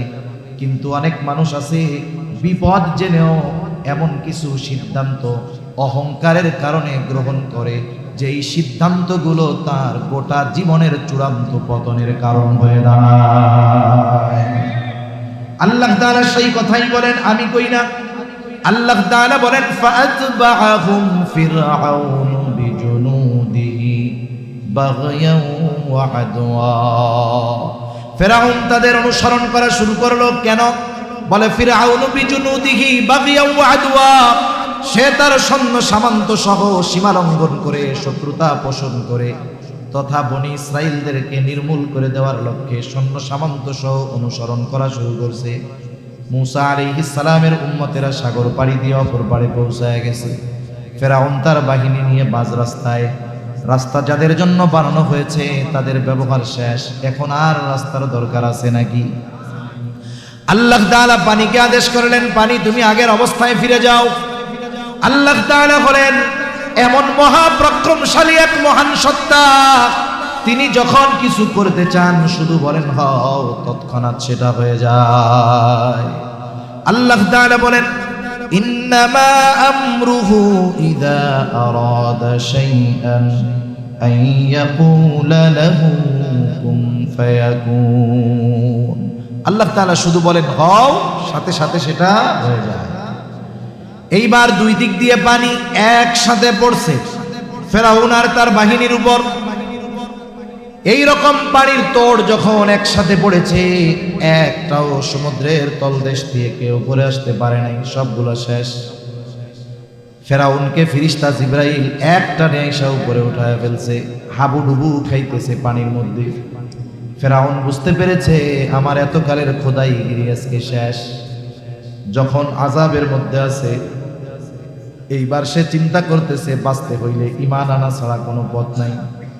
আল্লাহ তাআলা বলেন, হাত্তা ইযা আদরাকাহুল গরাকু ক্বালা আমানতু আন্নাহু লা ইলাহা ইল্লাল্লাযী আমানাত বিহি বানু ইসরাঈল ওয়া আনা মিনাল মুসলিমিন। ফেরাউন এবার বলতেছে, আমানতু, আমি ঈমান আনলাম, আল্লাহ ছাড়া কোনো ইলাহ নাই। বনি ইসরাইল যার উপরে ঈমান আনছে তার উপরে ঈমান আনলাম, আমি তো মুসলমানদের একজন। এখন কথা হলো, এই রকম সুস্পষ্ট ঈমান আনার ঘোষণা দেওয়ার পরেও কেন ফেরাউনের ঈমান কবুল হলো না? না হওয়ার কারণ হলো, যখন কোন জাতির উপরে, যখন কোন সম্প্রদায়ের উপর আল্লাহ তাআলার গজব চলে আসে, গজব আসার পরে যদি কেউ ঈমান আনার ঘোষণা দেয়, আল্লাহ তাআলা ঈমান কবুল করেন না। গজব আসার আগে দিলে আল্লাহ তাআলা করবেন। যেমন ইউনূস আলাইহিস সালামের সম্প্রদায় দীর্ঘদিন দাওয়াত দিছে, এদের মধ্যে কোনো পরিবর্তন নাই। আল্লাহ তাআলা ইউনূস আলাইহিস সালামকে জানাইলেন যে এদের উপরে গজব আসবে। গজব কি আসবে? গজব। পানিটা ভালো, এদের উপরে গজব আসবে। এখন যারা অবাধ্য বলেন তো, তাদেরকে যদি আপনি গজবের খবর বলেন, ও এইবার গজব নিয়ে মজা শুরু করবে, ঠিক কিনা বলেন? আরে কি কয়, গত বছর না তার আগের বছর একজন লোক, বাংলাদেশের একজন ভালো নাম করা সাংবাদিক, নাম বলাও তো সমস্যা, নাম বললে অনেক সময় এগুলা উল্টাপাল্টা করে ঝামেলা হয়। এখন সেই একটা ঘূর্ণিঝড়ের কথা বলছে, কক্সবাজার থেকে সব টুরিস্টদেরকে সরাই দেওয়া হচ্ছে। এখন দেখা গেল কি, ওই ঘূর্ণিঝড় দেখার জন্য দলে দলে কক্সবাজারের দিকে দৌড়াইতেছে। ঘটছে না 1-2 বছর আগে এরকম? দেখেন, যখন আযাবের খবর আসতেছে, বিপদের খবর আসতেছে, এটাকে তারা আরো এনজয় করতেছে। মনে রাখবেন, এটা অবাধ্যতার লক্ষণ। আকাশে মেঘ দেখলে নবীজির চেহারার মধ্যে চিন্তার ছাপ চলে আসতো, আর এখন চিন্তা তো বহুদূর, এটাকে আরো ফিল করার জন্য ছাদের উপরে যায়। এগুলোকে মজা মনে করার কোনো সুযোগ নাই। আল্লাহ তাআলা যুগে যুগে যখন মানুষদেরকে আযাব দিয়েছেন, গজব দিয়েছেন, এই গজবের পূর্বাভাস যেগুলো ছিল, এর মধ্যে অন্যতম হলো আকাশ মেঘাচ্ছন্ন হয়ে যেত, কালো অন্ধকার, নিমেষ কালো অন্ধকার হয়ে যেত। তা ওদেরকে যখন গজবের খবর বলছে,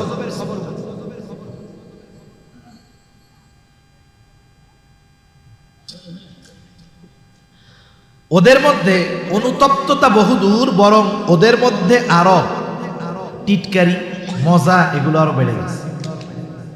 এবার এরা ইউনূস আলাইহিস সালামের সাথে মজা করা শুরু করে দিয়েছে। খালি বলে, ইউনূস গজব আসবে কখন? এইভাবে করতে করতে 2 দিন যখন পার হয়ে গেছে, এদের অবাধ্যতা বাড়তেছে। ইউনূস আলাইহিস সালাম চিন্তা করলেন, গজব থেকে এরা বাঁচতে পারবে না। আল্লাহ তাআলা যখন কোথাও কোনো আযাব দেন, গজব দেন, ওই এলাকায় যদি নবী থাকে, আগে নবী আর মুমিনদেরকে নিরাপদে আল্লাহ সরায় নেয়। এটা অতীত থেকে হয়ে আসতেছে। এই বিষয়গুলোর উপরে কিয়াস করে ইউনূস আলাইহিস সালাতু ওয়াস সালাম আল্লাহর পক্ষ থেকে নির্দেশনা আসার আগেই অতীতের বিষয়গুলোকে সামনে রেখে তিনি এলাকা ছেড়ে চলে গেছেন। পরের দিন সকালবেলায়, যেই দিন গজব আসবে ওই দিন সকালবেলা ইউনূস আলাইহিস সালামের সম্প্রদায় ইউনূস আলাইহিস সালাতু ওয়াস সালামের বাড়িতে আসছে আরো বেশি কইরা মজা করার জন্য। এতকাল প্রত্যেক দিন আইসা যন্ত্রণা দেয়, কষ্ট দেয়, কখনো দরজা বন্ধ হয় না, কিন্তু আজকে ইউনূস আলাইহিস সালামের দরজা বন্ধ করে নাই। কোথায় গেছে? ওদের মধ্যে একটু ভয় ভয় কাজ করতেছে। কয়েকজনকে পাঠাইলো আশেপাশে দেখে আসো কোথাও আছে নাকি। তারা চারদিকে খুঁজে এসে বলে না, কোথাও ইউনূস আলাইহিস সালামকে দেখা যায় নাই, তিনি হয়তো এলাকা ছেড়ে চলে গেছে। আর গজব মনে হয় সত্যই আসবে। এইবার তাদের মধ্যে ভীত সঞ্চার হয়েছে, তারা ঈমান এনেছে, তাওবা করেছে। এই গজব আসার আগে ঈমান আনার কারণে, তাওবা করার কারণে আল্লাহ তাআলা তাদের উপরে আসন্ন গজবকে আল্লাহ উঠায় নিয়ে গেছে। তাহলে এদের ঈমানও কবুল হয়েছে, গজব থেকেও বাঁচছে। ঈমান কবুল হয়েছে কেন? বলে গজব আসার আগে ঈমান আছে এই জন্য। ফেরাউনের এটা কবুল হয় নাই কেন? বলে গজবের মধ্যে যখন পড়ছে তখন ঈমান আনা ঘোষণা দিছে, এই জন্য এটা কবুল হয় নাই। আল্লাহ রাব্বুল আলামিন ফেরাউনের ঈমান কবুল করলেন না। লোহিত সাগরের মধ্যে সলিল সমাধি হয়ে গেল। আল্লাহ তাআলা বললেন, ফালইয়াউমা নুনাজ্জিকা বিবাদানিকা লিতাকুনা লিমান খালফাকা আয়া ওয়া ইন্না কাসীরাম মিনান নাস আন আয়াতিনা লাগাফিলুন। আল্লাহ তাআলা বলেন, আমি তোমার দেহকে সংরক্ষণ করব। কেন? বলে লিতাকুনা লিমান খালফাকা আয়া, তোমার পরবর্তীদের জন্য নিদর্শন হিসাবে আমি তোমার দেহকে সংরক্ষণ করব, যাতে তোমার পরবর্তীতে যারা আসবে তোমাকে দেখে তোমার পরিণতি থেকে তারা যেন শিক্ষা নেয়। কিন্তু আফসোস, সারা দুনিয়ার শাসকরা মিশরের জাদুঘরে গিয়া ফেরাউনের দেহ অবশেষ দেখে ঠিক, কিন্তু ফেরাউনের করুণ পরিণতি থেকে তারা শিক্ষা গ্রহণ করে না। এই যে ফেরাউনের এই করুণ পরিণতি, বনি ইসরাইলিরা সাগরের অপর পারে দাঁড়ায়া একেবারে লাইভ দেখছে। কি দেখছে? এটা হলো স্মার্ট পরিভাষা। আমরা তো ডিজিটাল যুগে নাই, কোন যুগে আছি কোন না। তাহলে ফেরাউনের ওই পরিণতি মুসা আলাইহিস সালাম আর তার উম্মতেরা কি দেখছে?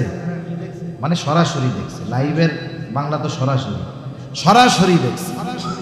এখন বলেন তো, একটু আগে যার হাতে মরার চিন্তায় শেষ, মুসা আলাইহিস সালাম এক নম্বরে বলছেন কাল্লা, কখনো ধরা পড়বো না।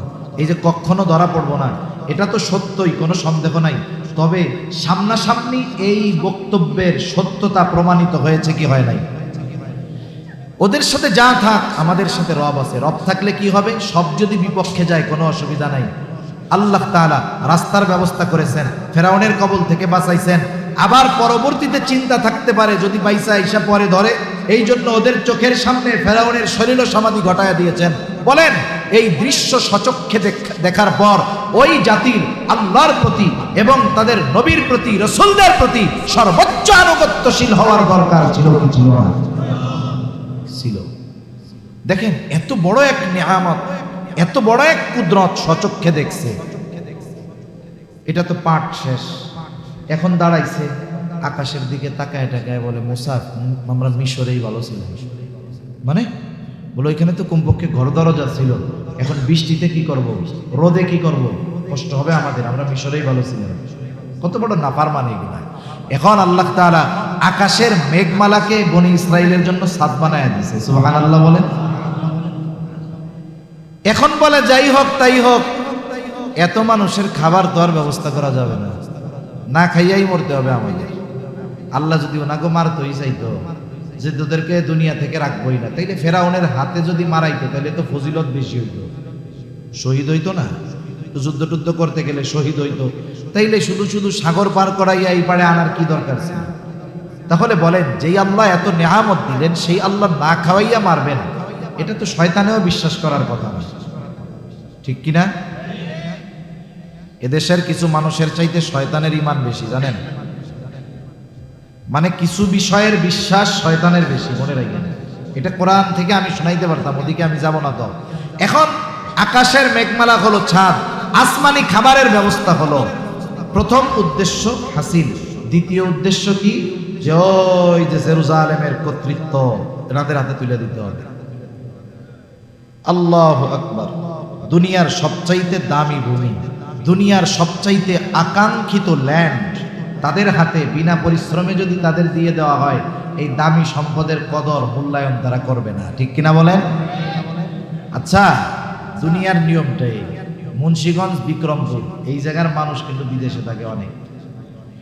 আমি তো মুন্সি লৌহজং এক জায়গায় কিছুদিন শুনাইছি, একটা গ্রামের নাম আছে জাপানি গ্রাম, এক গ্রামের নাম আছে পয়সা। কেরে কয় যে টাকা পয়সার অভাব নাই, এর লেগে পয়সা। আফ্রিকা আর জাপানের লোকজন সব বড়া, সব মুন্সিগঞ্জের। আচ্ছা বলেন তো, যারা প্রবাসে গেছে এদের পরিশ্রম কম না বেশি? দেশে যে মাস শেষে ইয়েন পাঠায়, ডলার পাঠায়, জাপানি এটার ইয়েন কয় না, এগুলো যে পাঠায় খুব মজা লাগে না ওদের? জিজ্ঞেস করে 20 ঘন্টা 18 ঘন্টা পরিশ্রম করে, ঠিক কিনা বলেন? প্রতিটা পয়সার পেছনে ঘাম আছে, পরিশ্রম, কষ্ট। পাঠাইছে এই পাশ দিয়া ওনার পোলা, ওনার ওই দিক দিয়া টাকা বা উপার্জন করতে রক্ত ঘাম হয়ে জান বের হয়ে যায়, আর ওনার পোলা 5.5 লাখ টাকার মোটরসাইকেল নিয়ে পাঙ্কু মেরে বেড়ায়, আছে না নাই? এখন ওর কাছে 5.5 লাখ কিছুই মনে হয় না। কেন মনে হয় না জানেন? ও তো উপার্জন করে নাই, উপার্জন করছে কে? ওর বাপ। এদেশে এমন মানুষও দেখছি, বাবা অনেক সম্পদ রেখে গেছে, ওই সন্তানের ওই সম্পদ শেষ করতে 5 বছর ধরে বাপ সম্পদ সংগ্রহ করছে, 5 বছর লাগে নাই, রাস্তার ফকির হয়ে গেছে।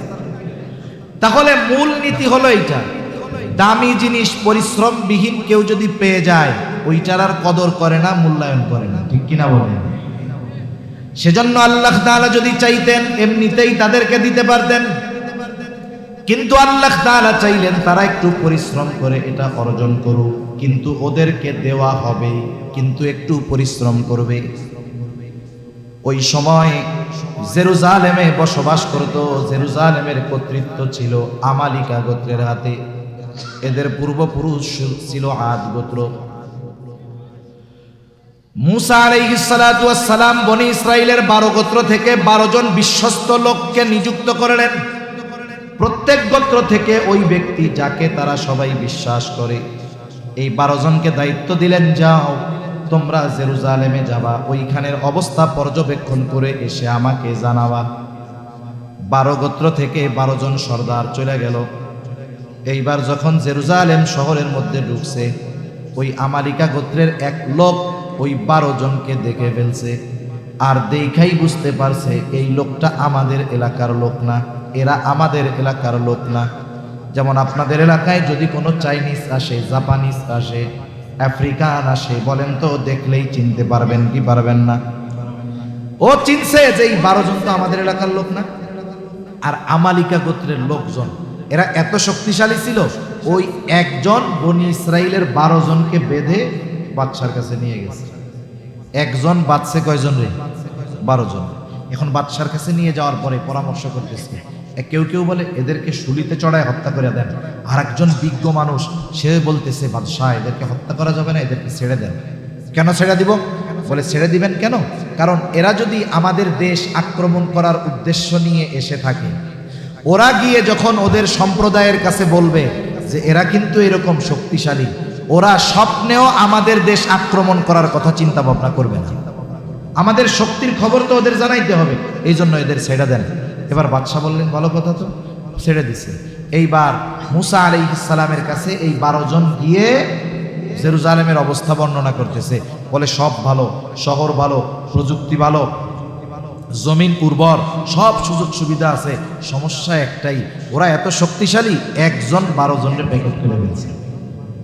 এখন মুসা আলাইহিস সালাম বলতেছে, শোনো, তোমরা জেরুজালেমের সব ফজিলতের কথা বর্ণনা করবে, কোনো অসুবিধা নেই, কিন্তু এরা যে এত শক্তিশালী এ কথা বলা দরকার নাই, এটা গোপন রাখবা।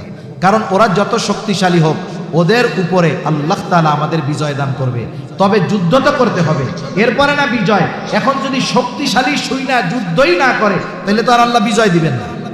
আল্লাহ বলছেন যুদ্ধ করতে হবে, যত শক্তিশালী হোক, শুধু সামনে যাবা, ওদের মুখোমুখি হবা, যত শক্তিশালী হোক, আমি আল্লাহ তোমাদের বিজয় দিয়ে দিব। সুবহানাল্লাহ। এখন মানুষের অভ্যাস কি? আল ইনসানু হারিসুন আলা মা মুনিয়া, যেটা মানা করা হয় ওইটা না করলে আর ভালো লাগে না। মনে করেন কেউ যদি আপনার একটা কথা বলার পরে বলে ভাই তোমার কাছে কইলাম তুমি আর কাউরে কিন্তু কইও না, দেখবেন যতক্ষণ আর একজনের কাছে না বলবে ওর পেটের মধ্যে পুট পুট পুট পুট করতে তালে থাকবে, ঠিক কি রাখুন। এখন এই 12 জনের মধ্যে 2 জন ছাড়া বাকি 10 জন তাদের প্রত্যেকের গোত্রের কাছে গিয়া ফজিলতের আগে কয় ভাই আমাদের কাদের সাথে যুদ্ধ করতে বলে জানিস, ওরা এত শক্তিশালী, আমাদের একজনই 12 জন প্যাকেট করে দিয়েছে, কাম শেষ। এখন এরা যে বসছে এখন আর নড়ে না, যুদ্ধ টুদ্ধ করবো না, আমাদের ওই দেশে যাওয়া লাগবে না, ফজিলত দরকার নাই, আমরা এই জায়গায় ভালো আছি। মুসা আলাইহিস সালাতু ওয়াস সালাম এবার আমার মূল আয়াতকৃত তিলাওয়াতকৃত আয়াতগুলোর কথাগুলো একটু খেয়াল দিয়ে শুনেন। মুসা আলাইহিস সালাতু ওয়াস সালাম এইবার যখন তাদের এই অবস্থা দেখলেন, তাদেরকে একটু ওয়াজ করতেছেন, নসিহত করতেছেন। চূড়ান্তভাবে তাদের আদেশ দেওয়ার আগে আল্লাহ প্রদত্ত কিছু নিয়ামতের কথা আগে আল্লাহ উল্লেখ করেন, মুসা আলাইহিস সালাম উল্লেখ করতেছেন, এরপরে আল্লাহর দেওয়া আদেশ দিবেন। মুসা আলাইহিস সালাম তার সম্প্রদায়ের লোকদেরকে বলতেছে, আল্লাহ তাআলা বলেন وَإِذْ قَالَ مُوسَى لِقَوْمِهِ يَا قَوْمِ اذْكُرُوا نِعْمَةَ اللَّهِ عَلَيْكُمْ إِذْ جَعَلَ فِيكُمْ أَنْبِيَاءَ وَجَعَلَكُمْ مُلُوكًا وَآتَاكُمْ مَجِيدًا اللهم بارك على محمد وعلى آل محمد كما باركت على إبراهيم وعلى آل إبراهيم إنك حميد مجيد الحمد لله رب العالمين والعاقبة للمتقين والصلاة والسلام على خير خلقه محمد وعلى آله وأصحابه أجمعين ربنا ظلمنا أنفسنا وإن لم تغفر لنا وترحمنا لنكونن من الخاسرين ربنا آتنا في الدنيا حسنة وفي الآخرة حسنة وقنا عذاب النار ربنا لا تزغ قلوبنا بعد إذ هديتنا وهب لنا من لدنك رحمة إنك أنت الوهاب يا الله গভীর রাত পর্যন্ত দিনই আলোচনা করার পরে গুনাহ মাখা হাত আমরা তুলে ধরেছি। রাত যত গভীর হয় দুনিয়ার মানুষের দরজাগুলো বন্ধ হয়ে যায়, রাত যত গভীর হয় আপনার রহমতের দুয়ার তত উন্মোচিত হয়। আল্লাহ আমরা গুনাহগার, আপনি গফফার, আপনার গফুর গফফার রহিম রহমান নামের ওসিলায় যে যেখান থেকে হাত উঁচু করেছে আমাদের সকলের বিগত জীবনের সব ধরনের গুনাহগুলো আপনি মাফ করে দেন, আমাদের আত্মীয় স্বজনের গুনাহগুলো মাফ করে দেন। আল্লাহ যারা দুনিয়া ছেড়ে চলে গেছে তাদের মাফ করে দেন। খাস করে এলাকার যত মানুষ, আশেপাশে যত কবরস্থান আছে, যত মুমিন মুমিনাত শহীদ আছে, আল্লাহ সকলের কবরগুলো আপনি জান্নাতের টুকরো বানায় দেন। আয় আল্লাহ যেই মুরব্বীরা বেঁচে আছে সুস্থ দীর্ঘ নেক হায়াত আল্লাহ আপনি দিয়া দেন। আয় আল্লাহ এই তাফসীর মাহফিল আপনি কবুল আর মঞ্জুর করে নেন। আয় আল্লাহ খাস করে যারা অর্থ দিয়ে, শ্রম দিয়ে, সময় দিয়ে, সৎ পরামর্শ দিয়ে বিভিন্নভাবে সহযোগিতা করেছে, আল্লাহ সকলের ছোট বড় সকল প্রকার সাহায্য সহযোগিতা কবুল আর মঞ্জুর করে নেন। আয় আল্লাহ কে কোন আশায় সহযোগিতা করেছে আপনার জানতে বাকি নাই, প্রত্যেকের মনের নেক চাওয়া নেক আশা গুলো কবুল করে নেন। আয় আল্লাহ যারা অসুস্থ আছে সুস্থতা দান করে দেন। আয় আল্লাহ অনেকে দোয়া চেয়েছে, আল্লাহ আমরা নাম না জানলেও না বললেও আপনি জানেন। আয় আল্লাহ যে যে উদ্দেশ্যে দোয়া চেয়েছে সকলের নেক উদ্দেশ্যগুলো আপনি কবুল আর মঞ্জুর করে নেন। আয় আল্লাহ, এই তাফসীর মাহফিল কিয়ামত পর্যন্ত জারি রাখার জিম্মাদারি আল্লাহ আপনি নিয়ে নেন। আয় আল্লাহ, যাদের মাধ্যমে এই মাহফিলের শুরু হয়েছিল তাদের হয়তো অনেকে দুনিয়ায় নাই, তাদেরকেও কবুল আর মঞ্জুর করে নেন। ইয়া আল্লাহ, तमाम দুনিয়ার মুসলমানদের জানমাল হেফাজত করেন আল্লাহ। আয় আল্লাহ, খাস করে ফিলিস্তিনের মুসলমানদের হেফাজত করেন। যারা জালেমদের বিরুদ্ধে জিহাদ করতেছি, আপনি তাদের জন্য আসমানি বাহিনী পাঠায়া দেন। আয় আল্লাহ, জালেমগুলারে হেদায়েত দেন, হেদায়েত দেন। হেদায়েত যদি না থাকে তাদের ব্যাপারে আসমানি ফয়সালা আপনি নেন ইয়া রব্বাল আলামিন। খাস করে আমাদের মধ্যে যারা অভাবে আছে, অভাব দূর করে দেন। ঋণগ্রস্তের ঋণ পরিশোধের তৌফিক আল্লাহ আপনি দিয়ে দেন। হারাম হালাল বেঁচে চলার তৌফিক দেন। হালাল রুজি অন্বেষণের তৌফিক আল্লাহ আপনি দিয়ে দেন। আমাদেরকে বরকতময় প্রশস্ত হালাল রিজিক আল্লাহ আপনি দান করেন। যারা বেকার আছে, উত্তম হালাল কর্মসংস্থানের ব্যবস্থা আল্লাহ করে দেন। খাস করে অত্র এলাকার অনেক তো যুবকেরা, মানুষেরা প্রবাসে আছে, আল্লাহ তাদেরকে প্রবাসে ভালো রাখেন, সুস্থ রাখেন, নেক আমলের সাথে থাকার তৌফিক দিয়া দেন ইয়া রব্বাল আলামিন। সুস্থতা ও স্বাবলম্বিতার সাথে পুনরায় দেশের মাটিতে ফিরে আসার তৌফিক আপনি দিয়া দেন। আয় আল্লাহ, রমজান সমাগত, শাবান মাসও চলে যাচ্ছে, আল্লাহ আপনি আমাদেরকে শাবানের বরকত দিয়া দেন। আল্লাহ, রমজান পর্যন্ত আমাদের হায়াত আপনি পৌঁছায়া দেন ইয়া রব্বাল আলামিন। খাস করে আমরা যারা হাত উঁচু করেছি, আল্লাহ আমাদের মধ্যে হয়তো অনেকের মা নাই, অনেকের হয়তো বাবা নাই। আয় আল্লাহ, মা বাবা কত বড় নিয়ামত, যার নাই সে বোঝে মা বাবা কত বড় নিয়ামত। দুনিয়ার অপর প্রান্তে আমেরিকার খবর মুহূর্তের ভিতরে পাওয়া যায়, দেখা যায়। 3 হাত মাটির নিচে মোহাব্বতের মা বাবার কবরের খবর জানাও যায় না, দেখাও যায় না। অনেক সন্তান হয়তো এই মোহাব্বতের মা বাবাকে কবরে শোয়া রাখছে। আল্লাহ, যদি গুনার কারণে কারো মা বাবার কবরে আযাব হয়, এখানে উলামায়ে কেরাম আছেন, তালিবুল ইলম আছে, আপনার দাড়ি পাকা বান্দা আছে, যুবক আবেদ আছে। আল্লাহ, আয় আল্লাহ, যাকে পছন্দ, যারা আমল পছন্দ, তার আমলের ওসিলায় ওই মা বাবার কবরের আযাব আল্লাহ আপনি মাফ করে দেন। কবরগুলো আপনি জান্নাতের টুকরো বানায় দেন। কিয়ামতের দিন হিসাব সহজ করে জান্নাতের ব্যবস্থা আপনি করে দিয়েন। যাদের মা বাবা বেঁচে আছে, সুস্থ দীর্ঘ নেক হায়াত দিয়া দেন। আল্লাহ, আমাদের স্ত্রী সন্তান আমাদের জন্য চক্ষু শীতলকারী হিসাবে কবুল করে আনেন। আয় আল্লাহ, মা বোনদের পর্দানিশীন বানায় দেন। 5 ওয়াক্ত নামাজ যথাযথভাবে আদায় করার তৌফিক আল্লাহ আপনি দিয়ে দেন। আমাদের অন্তর আপনার এবং আপনার হাবিবের মোহাব্বত দিয়ে ভরপুর করে দেন। আয় আল্লাহ, গুনাহমুক্ত জিন্দেগি পরিচালনার তৌফিক আল্লাহ আপনি দিয়ে দেন।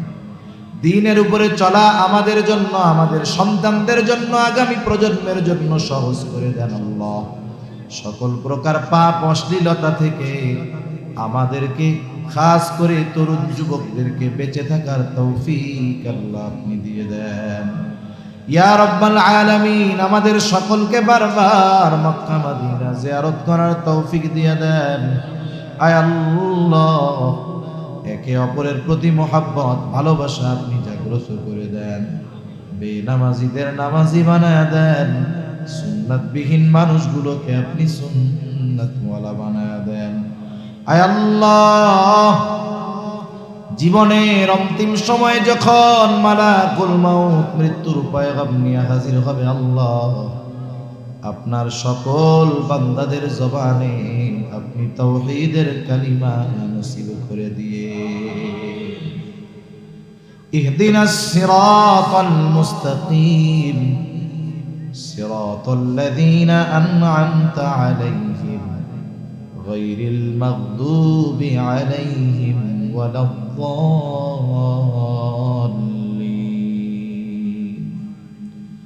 رب اجعلني مقيم الصلاة ومن ذريتي ربنا وتقبل دعاء ربنا اغفر لي ولوالدي وللمؤمنين يوم يقوم الحساب ربنا هب لنا من أزواجنا وذرياتنا قرة أعين وجعلنا للمتقين إماما رب ارحمهما كما ربياني صغيرا رب